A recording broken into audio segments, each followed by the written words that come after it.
Ya, Assalamualaikum warahmatullahi wabarakatuh. Materi kita hari ini adalah tentang pengujian hipotesa ya. Nah, apa itu pengujian hipotesa? Yang pertama adalah kita lihat dulu tentang pengertian hipotesa ya. Hipotesa itu adalah pernyataan yang masih lemah kebenarannya ya. Jadi pernyataan ini harus kita buktikan dulu ya. Jadi perlu dibuktikan kenyataannya apakah hipotesa itu benar atau salah. Jadi hipotesa ini masih berupa dugaan ya, istilahnya seperti itu. Ya, berupa dugaan. Jadi belum pasti. Nah, asal kata dari hipotesa itu adalah hipo itu bawah, kemudian tesa itu adalah kebenaran. Ya, kebenaran yang di bawah. Jadi masih seremang-remang gitu ya, masih harus dibuktikan dulu kebenarannya. Nah, dalam menerima atau menolak sebuah hipotesis, maka peneliti ini harus menguji dulu keabsahan hipotesis tersebut untuk menentukan apakah hipotesis itu benar atau salah. Jadi harus diuji dulu ya. Diuji dulu sah apa enggak hipotesisnya. Nah, bagaimana cara pengujiannya? Nah, di sini yaitu menggunakan pengujian hipotesis. Nah, pengujian hipotesis ini adalah berupa prosedur ya, prosedur yang akan menghasilkan suatu keputusan ya. Nah, keputusan di sini yaitu keputusan untuk apakah kita akan menerima ataukah menolak hipotesis mengenai parameter suatu populasi. Seperti itu. Nah, hipotesis yang baik itu mempunyai ciri-ciri sebagai berikut. Yang pertama, hipotesis itu harus menyatakan hubungan ya. Hubungannya itu seperti apa? Apakah dia sama ataukah berbeda? Ataukah parameter yang satu lebih besar dari parameter yang lain? Ataukah parameter yang satu kurang atau lebih kecil dari parameter yang lain? Jadi harus ada hubungan. Ya, kalau nggak ada hubungan ya nggak bisa ya. Misalkan kita ingin menguji jeruk di pasar Rebo dengan mangga di pasar Jumat. Nah, nggak bisa ya, nggak bisa ini karena nggak ada hubungannya gitu ya. Tapi kalau misalkan kita menguji jeruk di pasar Rebo dan jeruk di pasar Jumat, nah bisa ya karena ada hubungan, yaitu hubungannya itu sama-sama jeruk ya. Apakah jeruk di pasar Rebo lebih mahal daripada di pasar Jumat ataukah sebaliknya. Nah, jadi harus ada hubungan. Kemudian hipotesis itu harus sesuai dengan fakta ya. Jadi hipotesis ini nggak kita buat-buat ya, harus ada faktanya gitu ya. Bukan main-main ya. Nah, kemudian hipotesis ini harus sesuai dengan ilmu. Ya. Ilmunya apa? Misalkan dia ada di bidang kedokteran, ataukah bidang ekonomi, bidang hukum, bidang pendidikan ya. Seperti itu. Harus sesuai. Ya. Harus sesuai, harus yang kompeten gitu ya. Nah, berikutnya, hipotesis ini harus dapat diuji. Ya, dapat diuji. Kalau nggak bisa diuji ya nggak bisa gitu ya. Berikutnya, hipotesis itu harus sederhana ya. Jadi hipotesis jangan terlalu rumit ya, jangan bertele-tele. Jadi harus sesederhana mungkin ya, harus sesederhana mungkin. Kemudian hipotesis ini harus dapat menerangkan fakta ya, harus dapat menerangkan fakta. Nah, berikutnya ini adalah formulasi hipotesis. Nah, formulasi hipotesis ini ada dua macam ya, nggak kurang nggak lebih ya, dua ya, dimana ini H0 dan HA ya, ini adalah saling berkebalikan ya, versus ya, versus saling berkebalikan, tidak tumpang tindih ya, tidak berjarak ya. Nah, H0 atau kita sebut dengan hipotesis 0 ya, itu kita lambangkan dengan H0 ya. Dan ini kita formulasikan untuk menolak ya, untuk ditolak sesudah pengujian ya. Kita tolak. Kenapa? Karena H0 ini adalah memprediksi tidak adanya perbedaan antara satu kondisi dengan kondisi yang lain ya. Sebaliknya, kalau hipotesis alternatif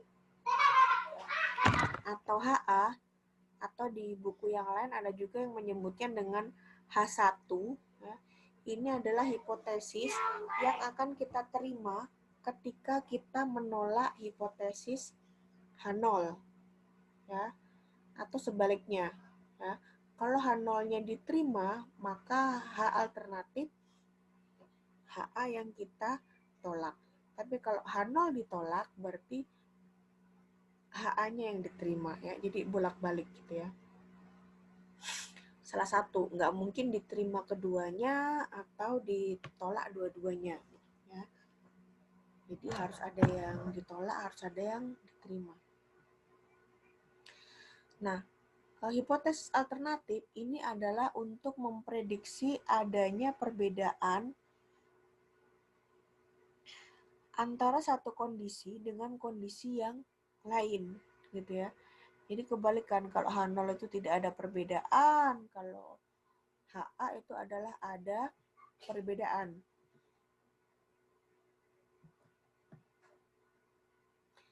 Nah, ini salah satu contohnya ya. Misalkan H0-nya adalah rata-rata nilai bahasa Inggris mahasiswa kelas A itu adalah sama dengan rata-rata nilai bahasa Inggris mahasiswa kelas B. Nah, sedangkan alternatifnya ya atau HA-nya itu adalah rata-rata nilai bahasa Inggris mahasiswa kelas A tidak sama dengan rata-rata nilai bahasa Inggris mahasiswa kelas B. Nah, jadi kata-katanya kita buat sama ya.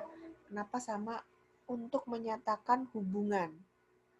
Ya, untuk menyatakan hubungan. Kemudian untuk H0-nya itu adalah sama, karena dia adalah tidak ada perbedaan. Sedangkan HA itu adalah kata-katanya adalah tidak sama, karena dia menunjukkan adanya perbedaan.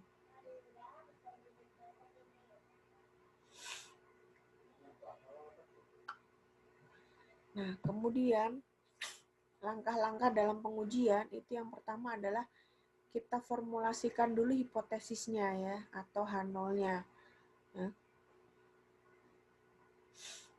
H0 itu adalah hipotesis yang kita rumuskan sebagai suatu pernyataan yang akan diuji. Jadi nanti yang diuji itu adalah H0-nya. Ya, kenapa bukan HA-nya? Nah, nanti HA-nya adalah mengikutin. Ya, jadi cukup dicek satu. Kalau H0 ditolak, berarti HA yang maju ya, atau diterima. Begitu juga sebaliknya, kalau H0 diterima, berarti HA-nya silakan mundur seperti itu ya. Jadi cukup satu yang dicek, tidak dua-duanya. Kemudian hipotesis alternatif. Nah, di sini ada istilah yang kita namakan dengan uji satu arah dan uji dua arah. Uji satu arah artinya adalah arahnya cuma satu ya. Kalau tidak lebih besar ya lebih kecil ya, seperti ini ya. Kita lihatnya adalah di HA-nya ya. HA-nya bisa lebih besar atau lebih kecil. Kapan HA-nya lebih besar? HA lebih besar kalau H0-nya kurang dan sama dengan ya. Kapan HA lebih kecil? Yaitu ketika H0 tetanya lebih besar dari teta 0 ya. Jadi kebalik-balikannya, tukar-tukaran ya, nggak boleh sama yang ngadepnya, nggak boleh sama. Berikutnya itu adalah uji dua arah. Nah, uji dua arah kalau H0-nya sama dengan, maka alternatifnya adalah tidak sama dengan ya. Jadi kenapa tidak sama dengan disebut dua arah? Karena kalau tidak sama dengan itu artinya adalah bisa lebih besar, bisa juga lebih kecil ya. Jadi ada dua arah. Ya. Jadi nanti kalau satu arah itu daerah yang diarsir itu cuma satu, kanan saja atau kiri saja.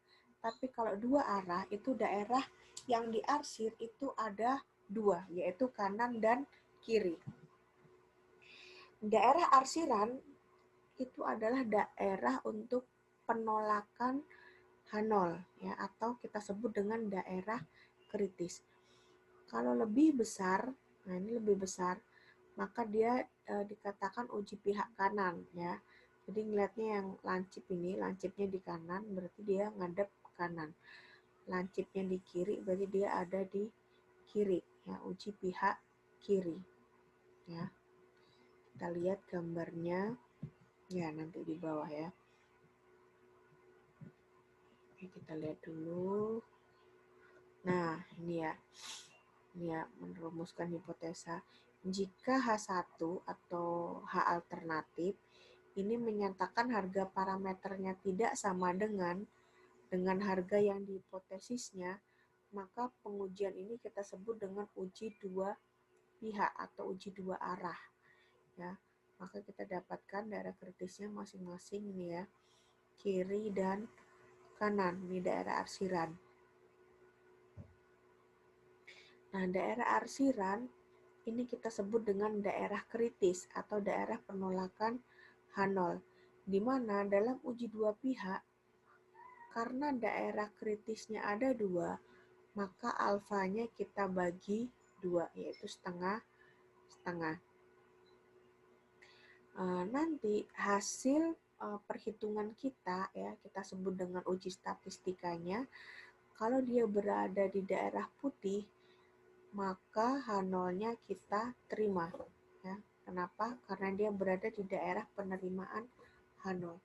Tetapi jika hasil perhitungan kita atau uji statistika kita berada di daerah arsiran ya, entah itu di kanan atau dia di kiri, maka H0-nya akan kita tolak.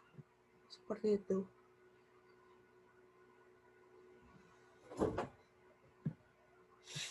Nah, ini untuk yang sebelah kanan ya.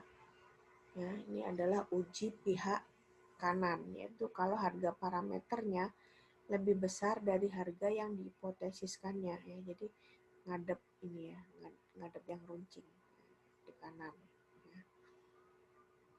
Lebih besar ya.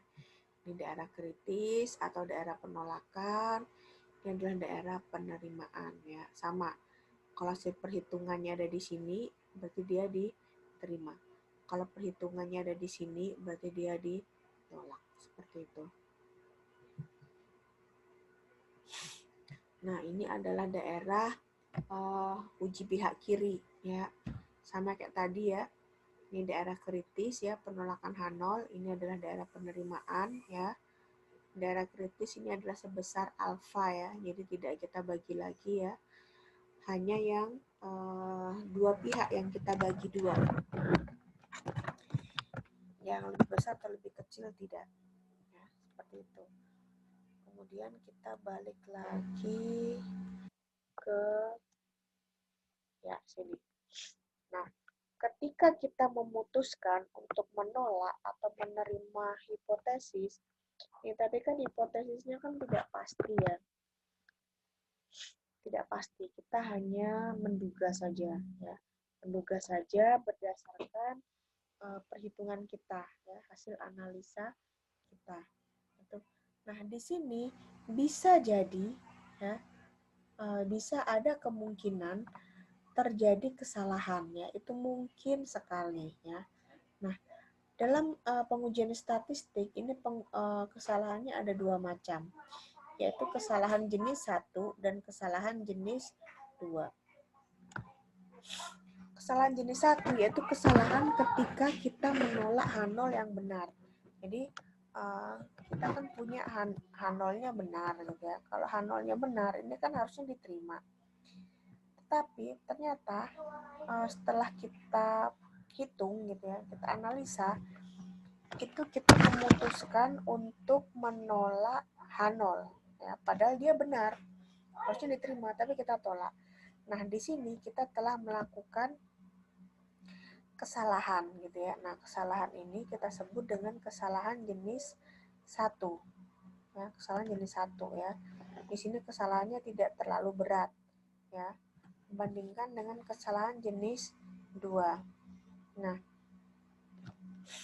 pada kesalahan jenis 2 ini kita punya H0 yang salah. Nah, kalau H0-nya salah, ini kan harusnya ditolak. Tetapi keputusan kita adalah menerima. Nah, kita terima. Maka kita telah melakukan kesalahan. Nah, kesalahan ini kita sebut dengan kesalahan jenis 2. Nah, ini untuk ringkasan tabelnya ya.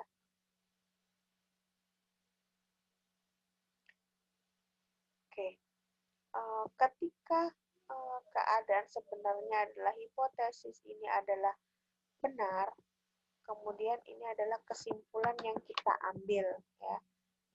Ternyata kesimpulan kita adalah menerima hipotesis ya.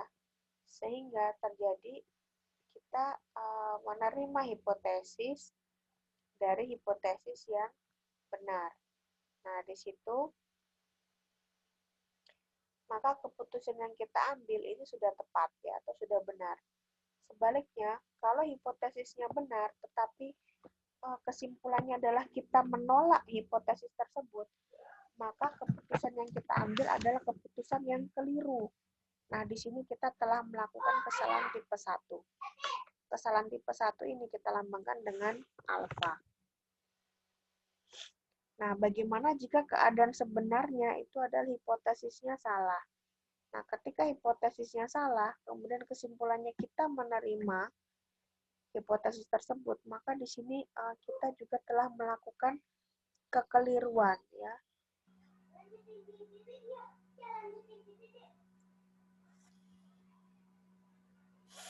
Kekeliruan di sini itu adalah kesalahan tipe 2 ya, atau kita lambangkan dengan beta. Tapi kalau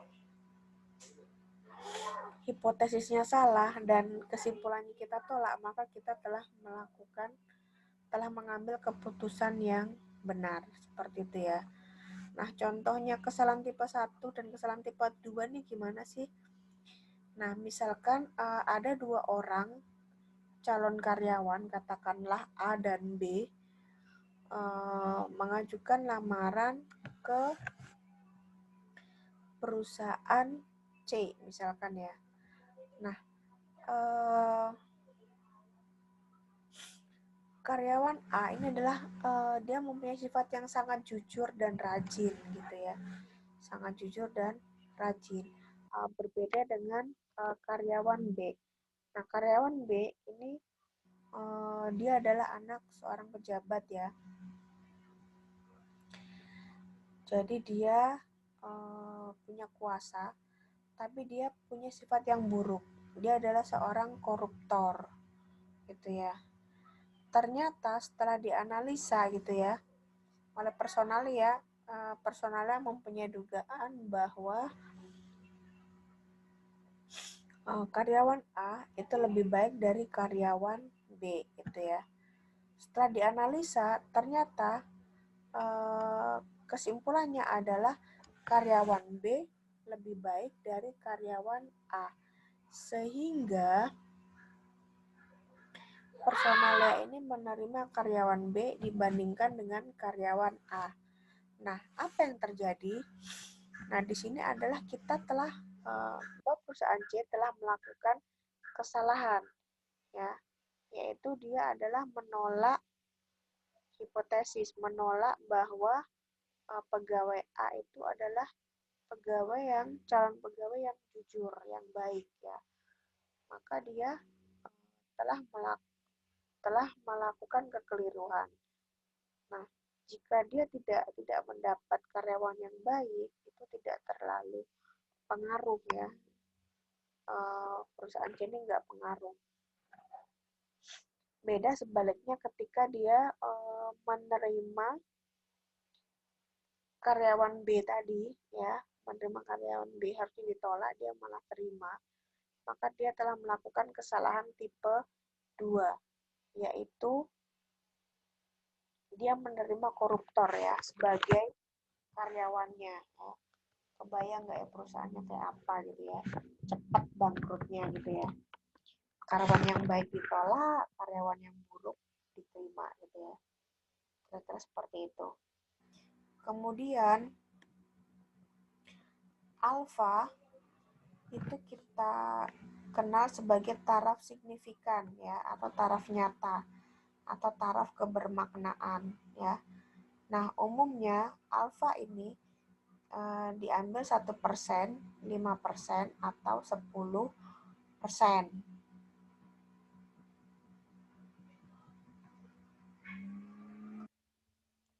Tadi udah.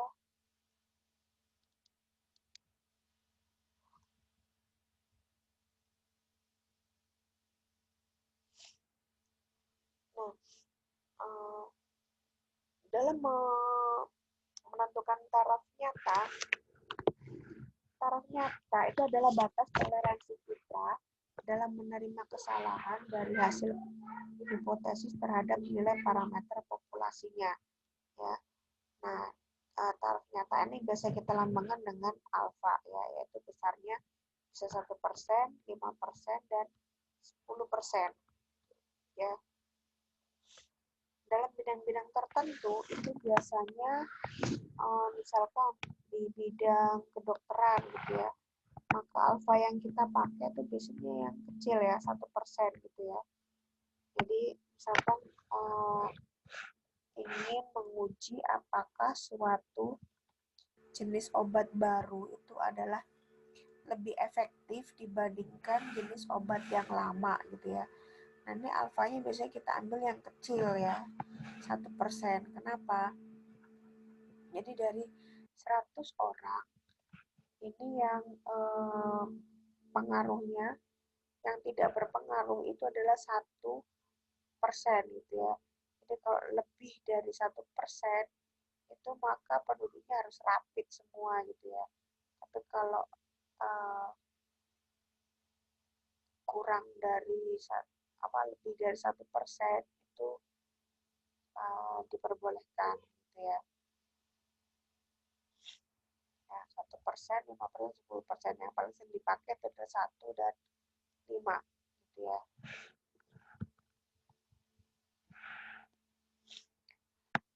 Nah, pada prakteknya alfa 0,05 dan 0,01 ini yang biasa dipakai ya, walaupun nilai yang lain juga digunakan. Contohnya 0,05 atau 5% ini kita pilih ketika kita mendesain pengujian hipotesis ya. Jika dari 5 kesempatan dalam 100 itu adalah kita akan menolak hipotesis ketika dia diterima ya. Jadi kalau H0 diterima, maka kalau peluangnya lebih dari 5 ini akan kita tolak gitu ya. Jadi kalau kesalahannya lebih dari 5% akan kita tolak. Jika hipotesis 0 ini benar, maka sebesar 95% ini kita mempunyai kepercayaan ya. Ini adalah selang kepercayaan 95% yang akan membuat kita mengambil keputusan yang baik. Dalam beberapa kasus kita lihat bahwa hipotesis ini bisa ditolak ketika alfanya 0,05. Ya, artinya peluang kesalahan kita itu adalah 0,05. Nah, pemilihan alfa ini kita lakukan sebelum menentukan pengujian, ya. Sebelum menentukan pengujian.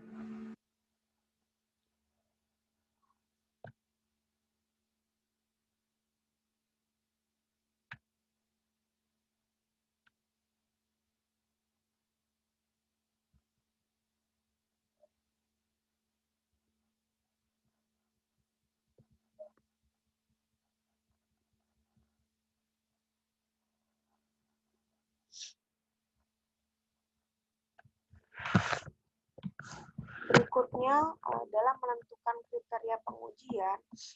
Nah, kriteria di sini ini adalah bentuk pembuatan keputusan dalam menerima atau menolak H0, yaitu dengan cara membandingkan nilai alfa atau tabel distribusinya atau nilai kritisnya dengan nilai uji statistikanya, yaitu sesuai dengan bentuk pengujiannya. Nah, penerimaan H0 ini bisa terjadi kalau nilai uji statistikanya ini lebih kecil atau lebih besar daripada nilai positif atau negatif dari alfa tabel. Dengan kata lain, nilai uji statistik ini berada di luar nilai kritis. Ya, sedangkan penolakan H0 itu kalau nilai uji statistikanya ada di dalam nilai kritis. Kemudian berikutnya adalah kita menentukan uji statistik yang akan kita gunakan. Apakah itu uji Z, uji T, uji F, uji C kuadrat, dan lain sebagainya.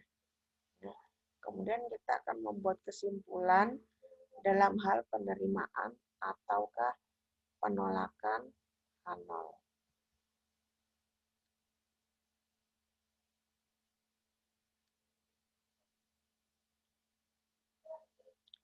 Ya, sementara materi kita itu dulu, diskusi kita lanjutkan di WA ya. Terima kasih.